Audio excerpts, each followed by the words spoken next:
সামান্য ক্রাশ ছিল আমাদের অফিসে। তো একজনে বলতেছে যে তুমি টুপি মাথায় দিয়ে আসো নাই কেন? সমন্বয়কদের মধ্যে আরেকজন সমন্বয়কে বলতেছে তুমি টুপি মাথায় দিয়ে আসো নাই কেন? আমি বলে না, এখন লাগবে না। যে বলছে টুপি মাথায় দিয়ে আসো নাই কেন, আমি বলছিলাম কি থাক এখন লাগবে না, এই কথা বলছিলাম না?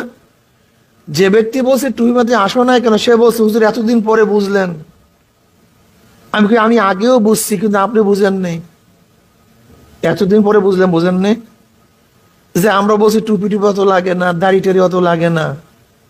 তা আমরা যেটা আগে বুঝছি এইটা আপনারা অনেকদিন পরে বুঝলেন।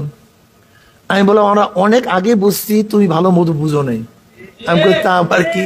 শোনেন, আমি বললাম দেখো তোমাদের সমস্যাটা কি। তোমাদের সমস্যাটা আমি যেটা করব না সেটা স্বীকৃতি তুমি চাও। যেমন আমি টুপি মাথায় দেবো না, হুজুর স্বীকৃতি দেন টুপি লাগবে না। হুজুর আমি দাড়ি রাখবো না, আপনি স্বীকৃতি দেন দাড়ি লাগবে না। হুজুর আমি দাড়ি ছাড়বো, স্বীকৃতি দেন আমি দাড়ি ছাড়বো। আমি সুন্নতে জামা পরবো না, হুজুর স্বীকৃতি দেন এটা পড়ার দরকার নেই। আমি মনে স্বীকৃতি চাইও না, বরং কেউ ফার্স্ট ক্লাস ফার্স্ট হবে, কেউ 33 পেয়ে পাশ করবে। তুমি এইটা মনে করো। তুমি আমাদের স্বীকৃতি নিচ্ছ কেন, নিতে চাও কেন? যে যত বেশি আমল করবে তার মান মর্যাদা তত বাড়তে থাকবে। যে যত কম আমল করবে তার মান মর্যাদা তত কমতে থাকবে। যে তো মার্কস বেশি পাবে তার মর্যাদা তত বাড়তে থাকবে। ন্যাক একটা মর্যাদা, ওটা মার্কস। যে যত বেশি ন্যাক করবে তার মর্যাদা বাড়তে থাকবে। কিন্তু তোমাদের অবস্থা হলো এই, তোমরা বলতে চাও যে আমি পর্দা করবো না, কাজে স্বীকৃতি দিয়ে দেন যে পর্দা লাগবে না। এই তোমাদের সমস্যাই একেবারে কথাটা তার হৃদয়ে লাগছে। আমাদের অবস্থা হলে আমি যেটা করবো আমাকে স্বীকৃতি দিয়ে দেন হুজুর। আমি নামাজ পড়তে পারবো না, স্বীকৃতি দিয়ে দেন। আমি এত নফল আদায় করতে, স্বীকৃতি দিয়ে দেন, লাগে না। এরকম আদায় করতে চাই না, বরং আপনি এই ধারণা রাখেন যে যদি কোনো ব্যক্তি জীবনে একবার ইমানের সাথে আল্লাহকে আল্লাহ বলিয়া ডাক দেয়, সে একদিন না একদিন জান্নাতে যেতে পারবে, নাকি ভাই? যদি কেউ জীবনে একবার আল্লাহকে আল্লাহ বলিয়া ডাক দেয়, তাহলে সে একদিন না একদিন জান্নাতে যেতে, কোনো নামাজ নাই, রোজা নাই, কিচ্ছু নাই, শুধু একবার ইমানের সাথে বলছে, সে একদিন যেতে পারবে। তার মানে এখন এই মাসালা, হুজুর যেহেতু একদিন না একদিন জান্নাতে যেতেই পারবে, তাই নামাজের দরকারটা কি? এটা বলবেন? রোজার দরকারটা কি? এই কথা কোনো পাগলেও বলে? ভাই এইটি হলো একেবারে জান্নাতে যাওয়ার শেষ স্তর। কিন্তু গুতা আছে অনেক, অনেক কঠিন শাস্তি আছে। 33 পাইলেও পাস করবে, করবে না আমরা তা বলছি না, কিন্তু তার মানে হলে 33 পাবা এই চিন্তায় তুমি থাকবা। আমাদের তো উচিত হলো তুমি গোল্ডেন এ প্লাস পাও, ভালো রেজাল্ট করো।